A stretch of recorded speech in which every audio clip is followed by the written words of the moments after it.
أعوذ بالله من الشيطان الرجيم. بسم الله الرحمن الرحيم.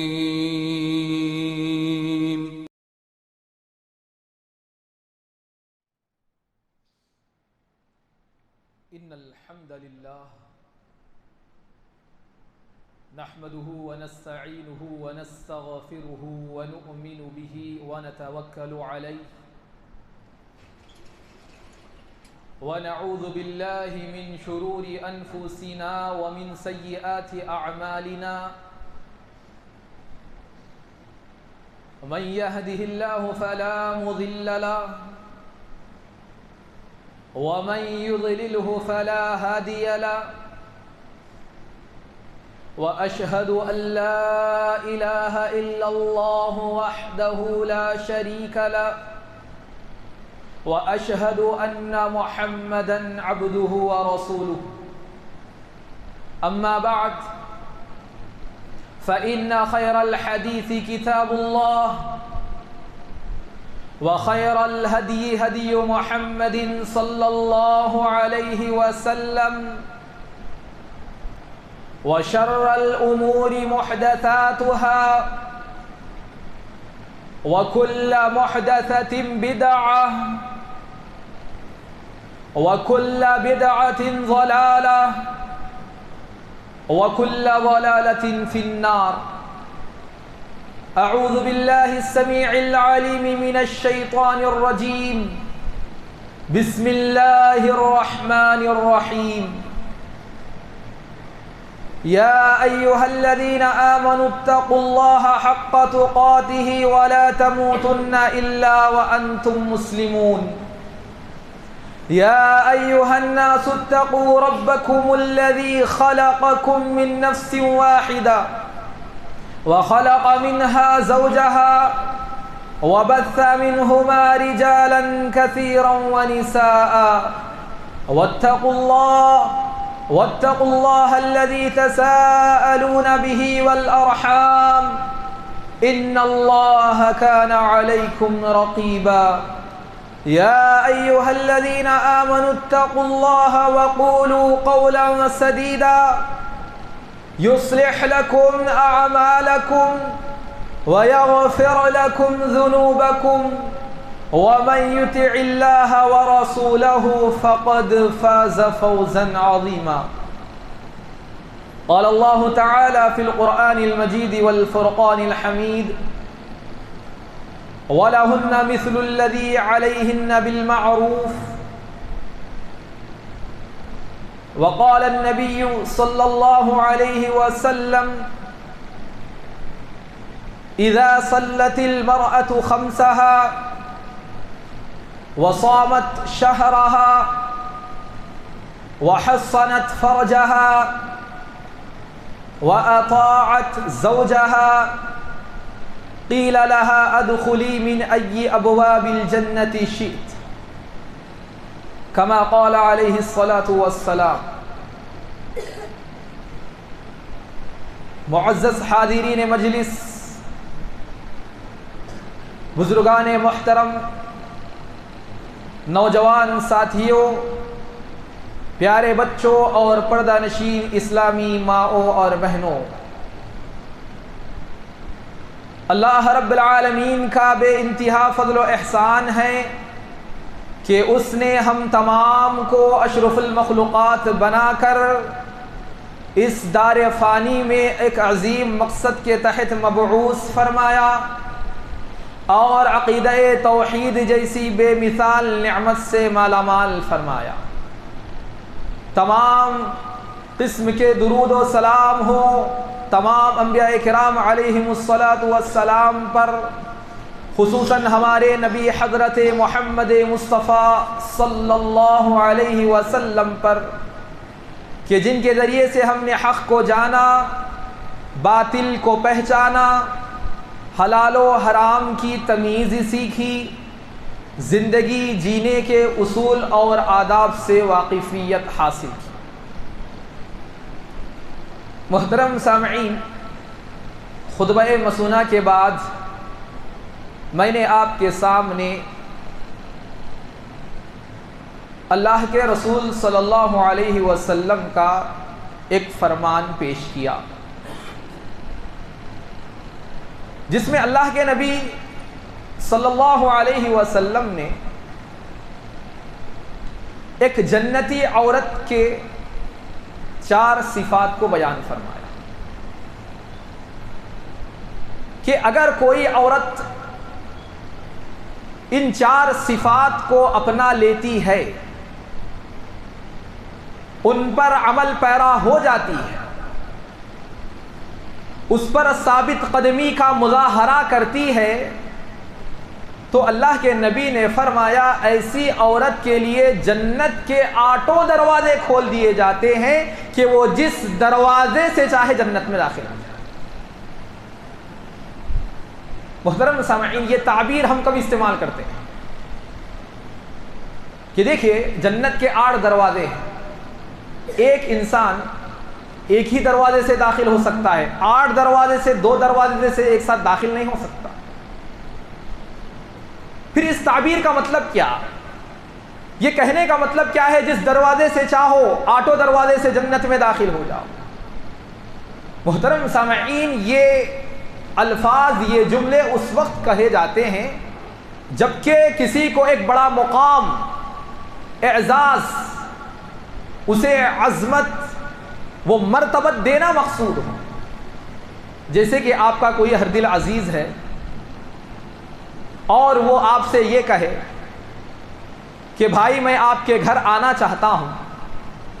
آپ کس وقت مصروف رہتے ہیں، کب فری رہتے ہیں، وہ جو فارغ وقت آپ کا بتا دیجئے، اس وقت میں آپ کے گھر حاضر ہو جاؤں گا۔ لیکن اس کا مقام آپ کے دل میں ہے، آپ کے دل میں اس کے لیے بڑی محبت ہے، بڑی چاہت ہے، بڑا مقام ہے اس کا آپ کے دل میں، بڑی مرتبت ہے، تو آپ اس کے لیے کہیں گے کہ ارے بھائی آپ کے لیے میرے گھر کے دروازے ہمیشہ کے لیے کھلے، جب چاہے جس دروازے سے چاہیں آپ آ جا سکتے ہیں۔ یعنی کہ مقام ہے، مرتبہ ہے کہ آپ اتنے عزیز ہیں میرے پاس کہ آپ کے لیے میرے گھر کے دروازے ہمیشہ کے لیے کھلے ہیں۔ اسی طرح کا مقام ایک عورت کو اللہ رب العالمین نے دیا ہے کہ اگر وہ ان صفات کو اپنا لے گی، ان صفات کو اپنے زندگی کا مقصد بنا لے گی، تو پھر اس کے لیے اللہ رب العالمین نے جنت کی مہمان نوازی رکھی ہے کہ یہ ایسی عورت ہے، اس نے ایسے اعمال کیے ہیں، ایسے صفات کو اپنایا ہے کہ اب اس کے لیے جنت کا انتظار ہے کہ وہ آئے اور جس دروازے سے چاہے جنت میں داخل ہو۔ آئیے محترم سامعین دیکھتے ہیں کہ وہ صفات کیا ہے۔ سب سے پہلی صفت اللہ کے رسول نے فرمایا اذا صلت المرأة خمسها، کہ جب کوئی عورت 5 وقتہ نمازوں کی پابندی کرتی ہے، جو فرض کیے گئے ہیں، اللہ پر ایمان، رسول پر ایمان، اللہ کی کتاب کو مانتے ہیں، رسول کی سنت سے دل لگاتے ہیں، تو اس کے بعد جو چیز سب سے پہلے فرض ہم پر ہوتی ہے وہ ہے نماز۔ اور ہم سب نماز کی فرضیت سے واقف ہیں، نماز دین کا ستون ہے، بنیاد ہے، نماز نہ پڑھنے والا کافر ہے، ساری چیزیں ہم کو معلوم ہیں۔ لیکن خصوصاً مرتبت کے ساتھ، خصوصیت کیوں، یہ صفت کس لیے بیان کی گئی ہے، اس کا ایک عظیم مقصد یہ ہے کہ دیکھیں مرد کا مسئلہ ایسا ہے کہ اس کے لیے تو ہر نماز ادا کرنا ہے، لیکن عورت کا مسئلہ ایسا نہیں ہے کہ اس کی نمازیں چھوٹ جاتی ہیں، اس کے کچھ فطری تقاضے ہیں، اللہ تعالیٰ نے اس کے لیے مخصوص ایام رکھے ہیں، کبھی وہ حیض کے ایام سے 2-4 ہو جاتی ہے، کبھی وہ نفاس کے دن سے گزر جاتی ہے، تو یہ جو سلسلہ ہے نمازوں کا منقطع ہو جاتا ہے۔ اور یہ بات ہم اچھی طرح جانتے ہیں، اگر کسی کام کو تسلسل کے ساتھ آپ کرتے ہوئے چلے جائیں، برابر آپ وہ کام کرتے رہیں گے تو وہ کام کرنا آپ کے لیے مشکل نہیں ہوگا، آرام سے پابندی آپ کر سکتے ہیں۔ لیکن اگر اس کام میں خلل پیدا ہو جائے، وہ کام منقطع ہو جائے، آپ مسلسل 10 دن کر رہے ہیں، 4 دن آپ نے وہ کام نہ کیا، تو پھر 5ویں دن کریں گے تو پھر وہ تسلسل باقی نہیں رہے گا، اس میں کوتاہی آ جائے گی، آپ سستی کا شکار ہو جائیں گے۔ تو اسی طرح عورتوں کا معاملہ ہے، وہ نماز کی پابندی کریں گی، لیکن جیسے ہی مخصوص ایام آ جائیں گے تو پھر نماز ان سے منقطع ہو جاتی ہے۔ لیکن اس انقطاع کے بعد، نمازیں چھوٹ جانے کے بعد، وہ تسلسل کے ختم ہونے کے بعد اگر کوئی عورت پھر نمازوں کی پابندی کرتی ہے، برابر وہ نماز کو ادا کرتی ہے، تو پھر یہ ایسی عورت ہے کہ جس کے لیے جنت کے دروازے کھل جاتے ہیں، کیونکہ ایک بڑی قربانی ہے۔ یہ مداومت، یہ ہمیشگی، یہ معمولی بات نہیں ہے جو کہ انقطاع کے بعد پھر اس پر عمل پیرا ہم ہو جائے۔ اسی طرح مرد حضرات کے لیے نماز باجماعت ہے، وقت ہوتا ہے، اذان ہوتی ہے، آپ کو آنا ہے، نماز ادا کر کے مسجد سے جانا ہے۔ لیکن عورت کے لیے باجماعت نماز فرض نہیں ہے، وہ گھر میں ہی ادا کرتی ہے۔ اب مسئلہ یہ ہوتا ہے کہ آپ کو وقت پر آنا ہے، ادا کرنا ہے، وہ ادا کر سکتے ہیں، لیکن عورت کے لیے وقت مقرر نہیں ہے۔ وہ اول وقت پہ ادا کر سکتی ہے، اگر اس میں کچھ دیر ہو جائے تو پھر وہ بعد میں نماز ادا کر لے سکتی ہے، یعنی کہ نماز میں تاخیر کرنے کی اس کے پاس وجوہات ہے، مواقع ہے، ذرائع ہیں، سہولتیں ہیں۔ لیکن اس کے باوجود اگر وہ اللہ رب العالمین کی چاہت حاصل کرنے کے لیے، خوشنودی پانے کے لیے وقت پر پابندی کے ساتھ اپنے تمام کاموں کو پسے پش ڈال کر اگر وہ عبادت میں لگ جاتی ہے، اگر وہ نماز پڑھنے لگ جاتی ہے، تو پھر ایسی عورت کے لیے جنت کے دروازے انتظار کر رہے ہیں۔ اسی لیے محترم سامعین، خصوصیت کے ساتھ ان چاروں صفت میں سب سے پہلی صفت یہ بیان فرمائی گئی۔ پھر دوسری صفت بیان کی گئی وصامت شہرہا، اور وہ جو اس پر روزے فرض کیے گئے ہیں ان روزوں کا وہ اہتمام کرتی ہے۔ اب روزوں کا مسئلہ بھی ایسا ہی ہے، فرض روزے شروع ہوتے ہیں، رمضان کے روزے رکھتے ہیں، لیکن اچانک مخصوص ایام عورت کے شروع ہو جاتے ہیں، پھر وہ روزے منقطع ہو جاتے ہیں، چھوٹ جاتے ہیں۔ لہذا اس کے بعد عورت کی دیگر ذمہ داریاں ہوتی ہیں۔ رمضان ختم ہو گیا، بچوں کا مسئلہ ہے، عورت حمل سے ہے، رضاعت کا مسئلہ ہے، کئی مسائل آتے ہیں، عورت ان میں منہمک ہو کر، مشغول ہو کر اپنے روزوں کو چھوڑتی چلی جاتی ہے، مہلت دیتی چلی جاتی ہے، یہاں تک کہ کبھی ایسا ہوتا ہے کہ ایک رمضان نکل جاتا ہے اور اس کے پہلے رمضان کے روزے ابھی قضا ہی رہتے ہیں۔ لیکن نبی کا فرمان یہ ہے کہ اگر عورت مستقل پابندی کے ساتھ جو ہی اس کے روزے چھڑ گئے، وقت آنے پر اگر وہ اپنے روزوں کی پابندی کر لیتی ہے، پھر وہ اپنے اس فریضے سے فارغ ہو جاتی ہے، تو پھر اس نے بڑا کام کیا ہے، اس نے بڑی قربانی دی ہے، اپنی مشغولیات پر عبادت کو ترجیح دی ہے، اور اس نے بھوکے رہ کر روزہ رکھا ہے، لہذا اس کو یہ فضیلت حاصل ہونی چاہیے۔ پھر محترم سامعین، تیسری صفت بیان کی گئی وحصنت فرجہا، کہ اللہ کے نبی نے فرمایا کہ جو عورت اپنی عزت و ناموس کی حفاظت کرتی ہے، اپنے شرمگاہوں کی حفاظت کرتی ہے، اور محترم سامعین یہ بات یاد رکھیے، جو ہی کہیں بدکاری کی بات آتی ہے، زناکاری کی بات آتی ہے، تو محترم سامعین جب زنا ہوتا ہے تو زنا ڈائریکٹ نہیں ہوتا، جب تک اسباب زنا اپنائے نہیں جائے اس وقت تک عورت بدکار نہیں ہو سکتی۔ عورت کو کسی کو بدکاری کی طرف بلانے کے لیے سب سے پہلے ان عوامل کو اپنانا پڑتا ہے، اس راستے پر جانا پڑتا ہے کہ جس راستے سے مرد اس تک پہنچ سکتا ہے، اور وہ راستے ہم جانتے ہیں، بے پردہ ہو جانا، چہرے کو کھلا رکھنا، بازاروں میں پھرنا، خوب سجنا سورنا، پرفیوم کا استعمال کرنا، بلا ضرورت گھروں سے باہر رہنا، فونوں پر لگ جانا، فیس بک پر چیٹنگ کرنا، سوشل میڈیا کا کثرت سے استعمال کرنا، یہ ایسے ذرائع ہوتے ہیں، یہ ایسے راستے ہوتے ہیں۔ پھر اسی طرح عورت کا اپنے نرم و لب و لہجے میں کسی غیر مرد سے بات کرنا۔ اسی طرح اور ایک بڑی چیز یہ بھی ہے کہ اگر مرد اپنی کسی ضرورت کے سبب اپنی بیوی بچوں کی زندگی بنانے کے لیے جب پردیس کا سفر کرتا ہے، تو پھر یہ اپنے گھر میں رہتے ہوئے اپنی عزت و ناموس سے کھلواڑ کرتی ہے، کسی آشنا کو پکڑ لیتی ہے، غیر محرموں سے رشتے جوڑ لیتی ہے، اپنی خواہشات کی تکمیل کرنے کی کوشش کرتی ہے۔ لیکن نبی نے فرمایا اگر کوئی عورت اپنی عزت و ناموس کی حفاظت کر لیتی ہے، اور اس وقت جب کہ مرد گھر میں نہ ہو، وہ غائب ہو، وہ گھر سے باہر ہو، وہ دیش سے باہر ہو، اور وہ اس کے لیے گیا ہے، اس کے بچوں کے لیے گیا ہے، ایسے غائب وقت میں اگر عورت اپنے عزت و ناموس کی حفاظت کر لیتی ہے تو نبی نے فرمایا کہ یہ وہ مقام ہے کہ ایسی عورت کے لیے جنت میں داخلہ لازم ہے۔ محترم سامعین، یہ 3 عظیم صفات بیان کرنے کے بعد نبی کریم صلی اللہ علیہ وسلم نے چوتھی صفت بیان کرتے ہوئے فرمایا وَأَطَاعَتْ زَوْجَهَا، کہ وہ عورت جو اپنے شوہر کی اطاعت و فرمانبرداری کرے۔ محترم سامعین، یہاں پر غور و فکر کا ایک لمحہ ہے کہ نبی کریم صلی اللہ علیہ وسلم نے بڑی عبادتوں کا ذکر کیا ہے۔ نماز دین کا ستون، روزہ بھی دین کا ستون، زنا بھی بہت بڑا گناہ جو ایک گھر کو نہیں، ایک عورت بگڑتی ہے تو معاشرے کو اور قوم کو تباہ کر دیتی ہے، نسل کا بگاڑ وہاں سے ہی شروع ہوتا ہے۔ اتنے بڑی عبادتیں، پھر گناہ کے ساتھ خصوصاً شوہر کی اطاعت کا حکم دیا ہے۔ یہیں پر شوہر کی اطاعت کا مقام و مرتبہ معلوم ہو رہا ہے۔ بڑی بڑی عبادتوں کے ساتھ شوہر کی اطاعت کو ملایا گیا کہ ایک مومنہ عورت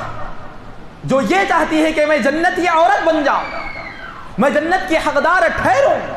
تو اس کے لیے چاہے کہ وہ اپنے شوہر کی اطاعت بھی کرے۔ آج محترم سامعین، بہت ساری عورتوں کا نمازوں سے کوئی تعلق نہیں، روزوں سے تعلق نہیں، اور جن کا ان عبادتوں سے تعلق نہیں وہ بے حیائی کے راستے پر ہے، وہ بے حجاب ہو کر گھوم رہی ہے، وہ بے پردہ بن کر گلیوں کی خوبصورتی بن چکی ہے، وہ شمع محفل بن چکی ہے۔ محترم سامعین، اگر یہ حالت عورت کی ہو جائے تو پھر کیا وہ اپنے شوہر کی اطاعت گزار ہو سکتا؟ لوازمات بیان کیے گئے کہ اپنی شوہر کی اطاعت کے لیے تمہیں چاہیے کہ اللہ رب العالمین کی اطاعت کو سب سے پہلے اپنے آپ پر لازم۔ شوہر کی اطاعت اللہ رب العالمین کی اطاعت کے ساتھ ہوگی، اور اس میں خلل آئے گا تو پھر یہ جو فضیلت بیان کی گئی ہے وہی فضیلت وعید میں بدل جائے گی۔ محترم سامعین، بہت ساری عورتیں، کبھی ایسا ہوتا ہے اور کئی گھرانوں کا حال ہے یہ کہ نمازوں کی پابند، روزوں کی پابند، تہجد گزار، تقوی شعار، باپردہ، لیکن میرے بھائیو جو ہی شوہر کی اطاعت کا مسئلہ آ جائے تو سب سے پہلی نافرمانی کرنے والی ہے عورت۔ وہی نمازی عورت، وہی روزے دار عورت، وہی اپنے ناموس کی حفاظت کرنے والی عورت، لیکن جو ہی گھر کا مسئلہ آ گیا، گھر سے باہر کا مسئلہ ہے، باادب ہو گئے، الفاظ میں شیرینی آ گئی، لاکھوں لوگوں کو نصیحتیں کی جا رہی ہے، مشورے دیے جا رہے ہیں، ٹپس دیے جا رہے ہیں، لیکن جب گھر کا مسئلہ آ گیا تو یہی عورت سب سے پہلے اپنے شوہر کی خائن ہے، اپنی شوہر کی نافرمانی میں لگی ہوئی ہے۔ محترم سامعین، یہ بات سمجھنے کی ضرورت ہے ایک عورت کو کہ اللہ رب العالمین نے جب اطاعت کا مسئلہ ہے تو ایک بات کو سمجھنا بے حد ضروری ہے کہ اللہ تعالیٰ نے قرآن مجید میں فرمایا کہ الرجال قوامون علی النساء، کہ یہ جو آدمی ہے، یہ جو شوہر ہے، یہ عورت پر قوام ہے، یعنی کہ عورت کا ذمہ دار ہے، عورت مرد کے ماتحت ہے، عورت مرد کے ماتحت ہے، جیسے کہ اللہ تعالیٰ نے فرمایا وَلِلرِّجَالِ عَلَيْهِنَّ دَرَجَةٌ، اور آدمیوں کے لیے ان کی عورتوں پر ایک درجے فضیلت ہے۔ اور محترم سامعین، یہ فطرت کی آواز ہے، یہ فطرت ہے کہ عورت مرد کے ماتحت ہے۔ محترم سامعین، آج ہمارے پاس مسائل یہیں پر جنم لیتے ہیں کہ جب ایک عورت اپنی ماتحتی سے نکل کر جب اپنے شوہر پر اپنی قوامیت کو ثابت کرنے کی کوشش کرتی ہے، یہیں سے گھروں کا بگاڑ شروع ہوتا ہے۔ اپنی ماتحتی کو تسلیم نہیں کرتی، اپنی ماتحتی کو تسلیم کرنے کے بجائے اپنے شوہر پر شیر بننے کی کوشش کرتی ہے،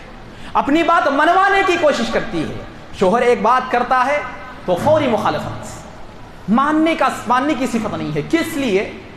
کیونکہ اس نے مرد کا جو درجہ ہے اس درجے کو جانا نہیں ہے، اور وہ درجہ اپنے اندر لینے کی اس نے کوشش کی ہے۔ تو محترم سامعین، جب یہ ذہن کسی عورت کا بنتا ہے تبھی سے وہ عورت اپنے شوہر کی مخالفت پر آ جاتی ہے۔ ہر بات میں مخالفت، یہ منوانے کی کوشش کہ میری بات مانی جائے، اور جس کے ساتھ جب مخالفت پر بات آتی ہے تو پھر یہیں سے جھگڑوں کا جنم ہوتا ہے، یہیں سے دوریاں ہونے لگتی ہیں، کیونکہ جو اصل الاصول ہے جس کو شریعت نے بنایا ہے، جو کہ فطرتی اصول ہے، جب اس فطرت کے اصول سے کوئی بغاوت کرتا ہے محترم سامعین، تو یہ قانون ہے اللہ رب العالمین کا کہ ایسے گھروں میں سکون نہیں ہوتا، ایسے گھروں میں تنہائیاں جنم لیتی ہیں، مرد کٹ جاتا ہے، عورت اپنی زندگی جینے لگتی ہے۔ جو مرد و عورت اللہ رب العالمین نے جوڑا بنایا، سکون دل کا سکون بنایا کہ یہ جو مرد و عورت کا رشتہ ہے یہ تا دم حیات ساتھ رہے، ایک دوسرے کے دکھ و سکھ میں شریک ہوں، ایک دوسرے کے غم ایک دوسرے کو سنا کر ہلکا کریں، اپنے غم کو غلط کریں۔ محترم سامعین، یہ چیزیں جب ختم ہو جاتی ہے تو اچھے بھلے گھرانوں میں کا نظام بگڑ جاتا ہے اور یہیں سے بچوں کی آوارگی شروع ہو جاتی ہے۔ محترم سامعین، جب عورت کی اطاعت کا مسئلہ ہے تو اس سلسلے میں نبی کریم صلی اللہ علیہ وسلم نے کئی طور سے رہنمائی فرمائی ہے۔ سب سے پہلے عورت کو چاہیے کہ مرد کا مقام کیا ہے یہ پہچانے، یہ جو فضیلت دی گئی ہے اللہ رب العالمین نے یہ جو رکھی ہے، شوہر کا مقام ہے، مرتبہ ہے۔ نبی کریم صلی اللہ علیہ وسلم نے کیا فرمایا کہ کوئی شخص کسی شخص کو سجدہ نہیں کر سکتا، کسی کو اجازت نہیں ہے۔ ہم جانتے ہیں کہ سجدہ ریز ہونا، اپنی پیشانی کو زمین پر لگانا، یہ صرف اللہ کا حق ہے، صرف اللہ کے سامنے ہی سجدہ ہو سکتا ہے۔ اور نبی کریم صلی اللہ علیہ وسلم نے فرمایا کہ اگر ایک شخص کا دوسرے شخص کے لیے سجدہ جائز ہوتا، بائی چانس اگر یہ ہوتا، تو نبی نے فرمایا کہ میں ایک عورت کو حکم دیتا کہ وہ اپنے شوہر کے سامنے سجدہ ریز ہو جائے۔ یہ مقام ہے، اور یہ مقام ہم نے نہیں دیا، اللہ نے دیا، جس نے عورت کو پیدا کی، جو عورت کی فطرت، عورت کی خصلت کو جانتا ہے۔ لیکن اللہ رب العالمین دنیا کا نظام چلانے کے لیے مرد کو قوامیت عطا کی ہے عورت پر،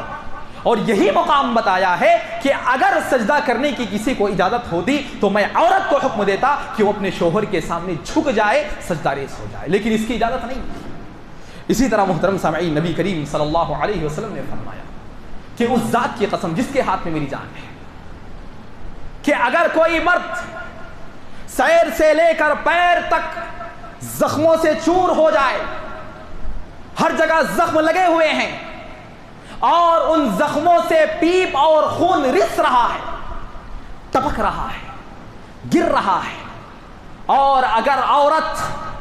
اپنی زبان سے، نبی کا فرمان ہے، صحیح حدیث سے مسند احمد کی روایت ہے، کئی محدثین نے اس حدیث کو صحیح قرار دیا ہے، نبی کا فرمان ہے اگر کوئی عورت اپنے اس مرد کے جس کا سارا جسم چھلنی ہے زخموں سے، پیپ اور خون رس رہا ہے، اگر اس خون اور پیپ کو اپنی زبان سے چاٹ کر بھی صاف کرے تو نبی کا فرمان ہے ایسی عورت اس وقت بھی اپنا شوہر کا حق ادا نہیں کر سکتی۔ یہ حقوق ہے، یہ مراتب ہے، یہ درجہ ہے، اللہ رب العالمین نے دیا ہے، درجہ لسان نبوت سے دیا ہے۔ اگر کوئی عورت اس بات کو نہیں مانتی تو وہ اللہ کے حکم پر معترض ہے، وہ رسول کی سنت سے بغاوت کر رہی ہے۔ محترم سامعین، عورتوں کو چاہیے کہ اپنے مرد کے مقام کو سمجھیں، کیونکہ جب تک مقام نہیں دیا جائے گا اس وقت تک ماتحتی قبول نہیں کی جائے گی۔ مقام کو جانیے کہ مرد کا مقام کیا ہے، کہ سجدہ اس کے لیے ہو سکتا تھا، اس کے لیے اتنی بڑی قربانی دی جائے پھر بھی اس کا حق ادا نہیں ہوتا۔ تو محترم سامعین، اتنی بڑی فضیلتیں جب اللہ کے رسول صلی اللہ علیہ وسلم کی زبانی شوہروں کو دی گئی ہے تو پھر بیوی انکاری کیوں، بیوی شوہر کی نافرمان کیوں؟ محترم سامعین، نبی کریم صلی اللہ علیہ وسلم نے فرمایا ایک عورت حضرت حسین بن محسن کی پھوپھی اللہ کے رسول صلی اللہ علیہ وسلم کے پاس تشریف لائی، اللہ کے رسول کے پاس کسی ضرورت سے آئی تو اللہ کے رسول نے پوچھا کہ کیا تمہاری شادی ہو چکی ہے، کیا تم شادی شدہ ہو؟ تو اس نے کہا ہاں۔ تو اس وقت نبی کریم صلی اللہ علیہ وسلم نے کہا کہ تیرا معاملہ تیرے شوہر کے ساتھ کیسا ہے؟ تو اس نے کہا کہ اللہ کے رسول میں اپنے شوہر کی ہر بات مان لیتی، جو حق مجھے دینا ہے وہ تمام حقوق دیتی ہوں، الا یہ کہ جو میری استطاعت کے باہر ہو، جو نہیں دے سکتی، طاقت میں نہیں ہے، بس میں نہیں ہے، الگ بات، لیکن پوری اطاعت و فرمانبرداری میں اپنے شوہر کی کر رہی ہوں۔ اس وقت نبی کریم صلی اللہ علیہ وسلم نے فرمایا اس معاملے میں تم ذرا اچھا غور و فکر کر لینا، اس معاملے میں اچھا تم سوچ لو۔ پھر اس کے بعد نبی کریم صلی اللہ علیہ وسلم نے فرمایا کہ دیکھو یہی تمہارا مرد ہے، یہی تمہارا شوہر ہے جو تمہاری جنت بھی ہے اور جو تمہاری جہنم بھی ہے، یہی شوہر ہے۔ اطاعت میں آ جاؤ، فرمانبرداری کر جاؤ، اس کے ماتحت ہو جاؤ، جنت کو پالو۔ نافرمانی کرو گی، سرکشی پر اتر آؤ گی، جو درجہ اللہ تعالیٰ نے قرآن میں دیا ہے، نبی نے اپنی سنت میں بیان کیا ہے، اگر وہ درجہ نہیں دو گی، پائے حقارت سے، نظر حقارت سے اسے دیکھو گی، تو پھر یہی شوہر تمہارے لیے جہنم کا باعث بن جائے۔ یہ مقام ہے جو اللہ کے رسول صلی اللہ علیہ وسلم نے دیا ہے۔ اسی طرح محترم سامعین، ایک جنتی عورت کی صفت یہ ہوتی ہے کہ وہ اپنے شوہر سے حد درجہ محبت کرتی، بے حد محبت۔ نبی کریم صلی اللہ علیہ وسلم نے فرمایا الا اخبرکم بنسائکم الجنہ، کیا میں تمہیں خبر نہ دوں ایسی عورتوں کی جو کہ جنتی ہے، ایسی چیز نہ بتاؤں جو کہ عورت کو جنت میں لے جانے والی ہے۔ صفت کیا ہے جنتی عورت کی؟ نبی نے فرمایا الودود والولود، کہ اپنے شوہر سے بے انتہا محبت کرنے والی، زیادہ بچے جننے والی عورت، اپنے مرد سے زیادہ محبت کرنے والی عورت، یہاں تک کہ جب وہ غصے میں آ جائے، یہاں تک کہ شوہر سے اسے کوئی تکلیف پہنچے، یا پھر شوہر اس سے غصے میں آ جائے تو وہ اپنے شوہر کے ہاتھ کو اپنے ہاتھ میں لے اور یہ کہے کہ جب تک تم مجھ سے راضی نہیں ہوگے اس وقت تک میرا ہاتھ تمہارے ہاتھ سے ہٹنے والا نہیں ہے، میں اس وقت چین کی نیند نہیں لوں گی، اس وقت تک میں نہیں سوؤں گی جب تک کہ تم مجھ سے خوش نہ ہو جاؤ۔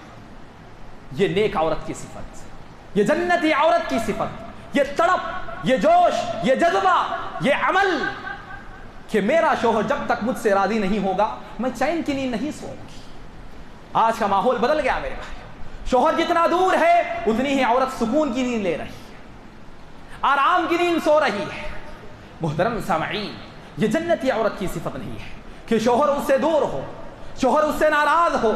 اس کی کچھ عادتیں ہیں جس کو شوہر پسند نہیں کرتا، اس کی جو خصلتیں ہیں شوہر کو وہ پسند نہیں ہیں، لیکن اس پر بھی وہ ہر دھرمی پر جمی ہوئی ہے اور شوہر کی نافرمانی کرتے ہوئے اگر وہ چین کی نیند لے رہی ہے تو پھر یہ جنتی عورت نہیں ہو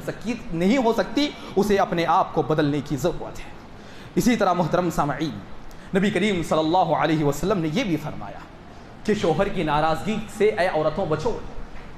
نبی کریم صلی اللہ علیہ وسلم نے 3 چیزوں کا ذکر فرمایا کہ یہ 3 اشخاص ایسے ہیں کہ جن کی نمازیں قابل قبول نہیں ہے، جو نمازیں پڑھتے ہیں لیکن ان کی نمازیں قابل قبول نہیں ہے۔ کون ہیں؟ ان میں سے ایک وہ عورت ہے جس کا شوہر اس سے ناراض رہتا ہے۔ نبی کا فرمان ہے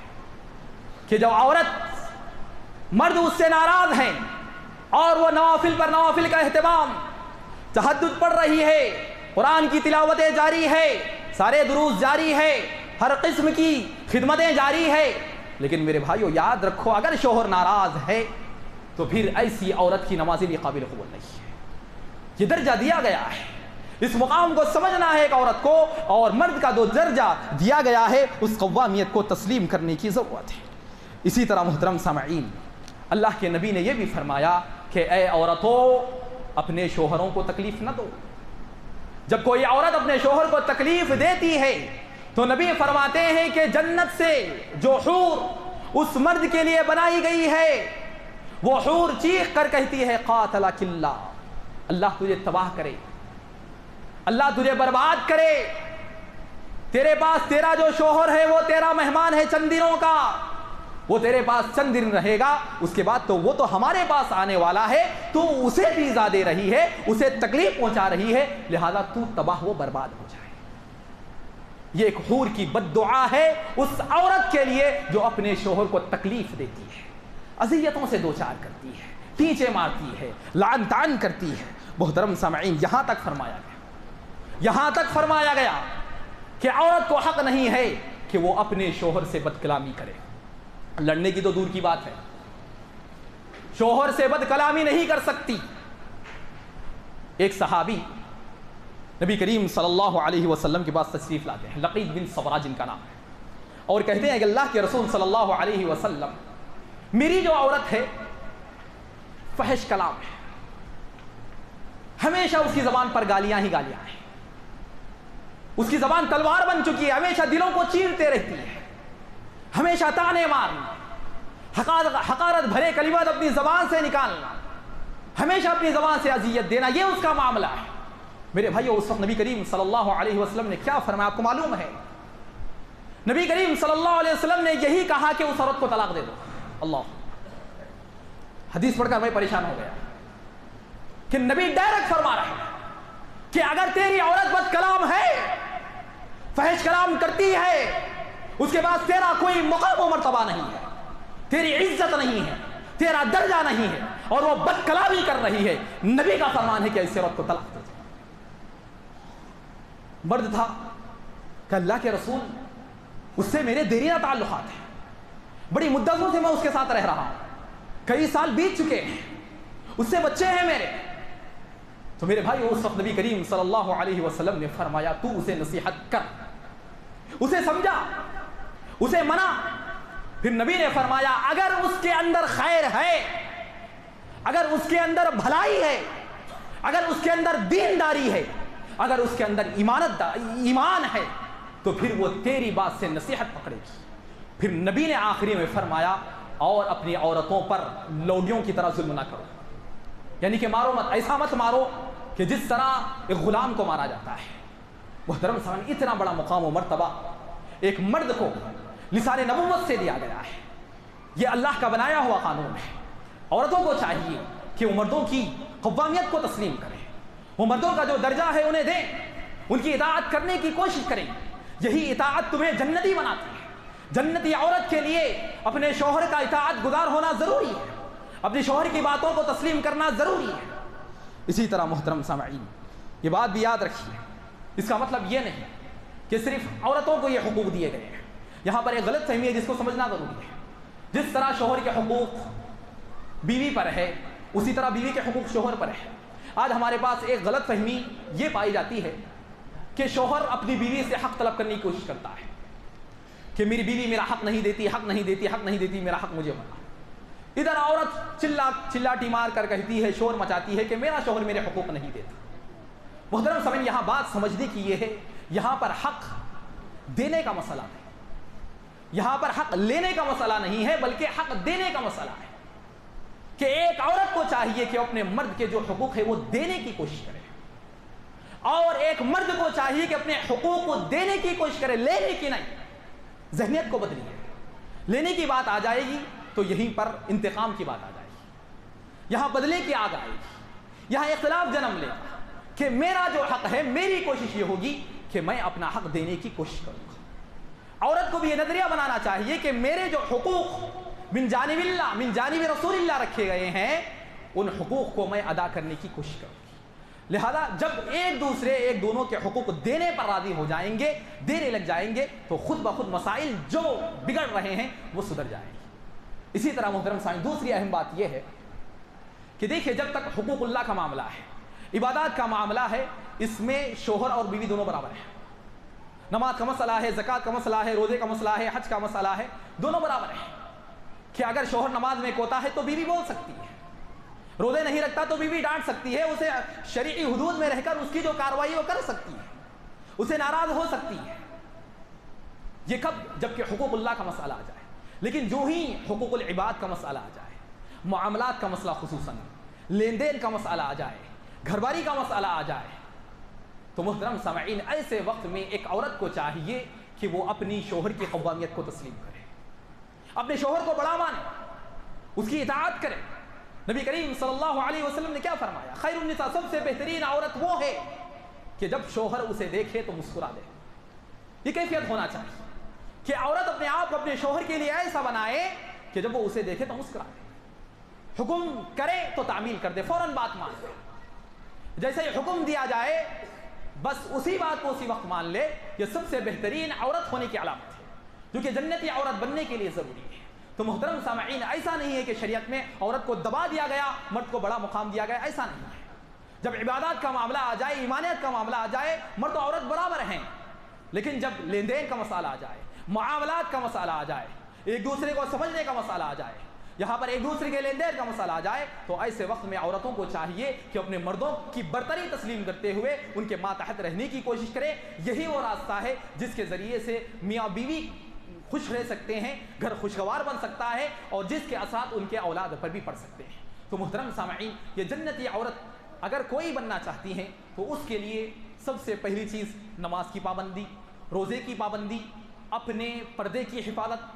مرد کے نہ ہونے پر اپنے گھر کی حفاظت، اپنے شوہر کے مال کی حفاظت، اور اسی کے ساتھ ساتھ یہ جو شوہر کی اطاعت ہے اگر یہ اپنے آپ پر لازم کر لے اور صبر کا دامن تھام لے، شوہر کی چھوٹی موٹی اذیتوں پر صبر و برداشت کا اگر وہ دامن تھام لے، تو محترم سامعین کئی عورتوں کو صبر کرنے پر جنت کی بشارت دی گئی ہے۔ نبی کریم صلی اللہ علیہ وسلم کہ دیکھیے، ایک بات میں کہتا ہوں کہ عورت چاہتی ہے کہ مرد اچھا، مرد چاہتا ہے کہ عورت اچھی، لیکن میرے بھائیو یہ جو ہم مثالیں دیتے ہیں کہ بیوی ہو تو ختیجہ جیسی ہو، شوہر کہتا ہے کہ بیوی ہو تو ختیجہ جیسی، اور بیوی کہتی ہے کہ شوہر جیسا پیارے نبی جیسا، دونوں بھی چیزیں ضروری ہیں۔ عورت کا کردار حضرت ختیجہ رضی اللہ عنہا کا ہونا چاہیے، اور اسی کے ساتھ ساتھ مرد کا کردار بھی اسوہ نبوی پر مشتمل ہونا چاہیے۔ نبی کریم صلی اللہ علیہ وسلم اپنی بیویوں کے ساتھ جس طرح کی زندگی بسر کیا کرتے تھے، اسی طرح شوہر کو بھی چاہیے کہ اپنے نبی کو آئیڈیل بناتے ہوئے وہ حقوق دینے کی کوشش کرے، اور عورتوں کو بھی چاہیے کہ وہ امہات المؤمنین جو امائیں ہیں ہماری، اماں عائشہ رضی اللہ عنہا ہے، اماں خدیجہ رضی اللہ عنہا، اسی طرح جتنے بھی ہماری امائیں ہیں ان کی سیرتوں کو پڑھے، اور ان کا تعامل نبی کریم صلی اللہ علیہ وسلم کے ساتھ کیسا تھا، وہ نبی کے لیے کس طرح بے چین رہا کرتی تھی، بے قرار رہا کرتی تھی، ساری تفصیلات ہمیں مل جائے گی۔ لہذا الغرض کہنے کا مقصد یہی ہے کہ ہمیں چاہیے کہ ایک دوسرے کے حقوق کو سمجھے اگر ہم چاہتے ہیں کہ ہم جنتی بنیں، اور حقیقی کامیابی یہی ہے کہ فمن زحزح عن النار وادخل الجنۃ فقد فاز، اگر کوئی جہنم سے بچا لیا جائے اور جنت میں داخل کر دیا جائے تو بس یہی فقد فاز حقیقی کامیابی ہے۔ اور بقیہ جو دنیا ہے یہ دنیاوی زندگی ہے، یہ دنیاوی معاملات ہے، یہ آل و اولاد ہے، یہاں کے معاملات ہے، یہاں کے لین دین ہیں، یہاں کی تجارتیں ہیں، یہاں کا اسٹیٹس ہے، یہاں کا مقام ہے، یہاں کی عزت ہے، یہاں کا مرتبہ ہے، تمام کی تمام چیزیں فانی ہیں، ختم ہونے والی ہیں۔ جو ہمارے اعمال ہے، جو ہمارے حقوق ہیں، جو کتاب و سنت سے ہمارا لگاؤ ہے، جو جذبہ ہے، جو ہماری قربانیاں ایک دوسرے کے لیے ہے، یہی کل قیامت کے دن کام آنے والی ہے، اور انہی اعمال صالحہ کی بنیاد پر ہمارے لیے جنت کا فیصلہ ہوگا۔ اللہ رب العالمین سے دعا ہے کہ اللہ تعالی ہم تمام کو ایک دوسرے کے حقوق کو سمجھتے ہوئے ایک دوسرے کا کما حق ہوا حق ادا کرنے کی توفیق دے۔ میاں بیوی کو چاہیے کہ ایک دوسرے کے حقوق کو سمجھے اور ایک دوسرے کے حقوق کو ادا کرنے میں اللہ رب العالمین سے معاونت طلب کرے کہ اللہ تعالی ہمیں ایک دوسرے کا حق ادا کرنے کی توفیق بخشے۔ اللہ تعالی ہم سب کے معاملات کو سدھار دے، اللہ تعالی میاں بیوی کے درمیان محبت و الفت کا لازوال چشمہ بہا دے، اللہ تعالی دونوں کے دلوں کو نرم کر دے، ایک دوسرے کے لیے سہولت پیدا کرنے والا بنا دے، ایک دوسرے کو سمجھنے والا بنا دے۔ اللہ تعالی ہم سب کی حفاظت فرمائے، اللہ تعالی ہم سب کی ایمان کی حفاظت فرمائے، اللہ تعالی ہم سب کی عقیدے کی حفاظت فرمائے، اللہ تعالی ہم سب کا خاتمہ بالخیر فرمائے، آمین ثم آمین۔ بارک اللہ لنا ولکم فی القرآن العظیم ورفعنا وإياكم بالآیات والذکر الحکیم۔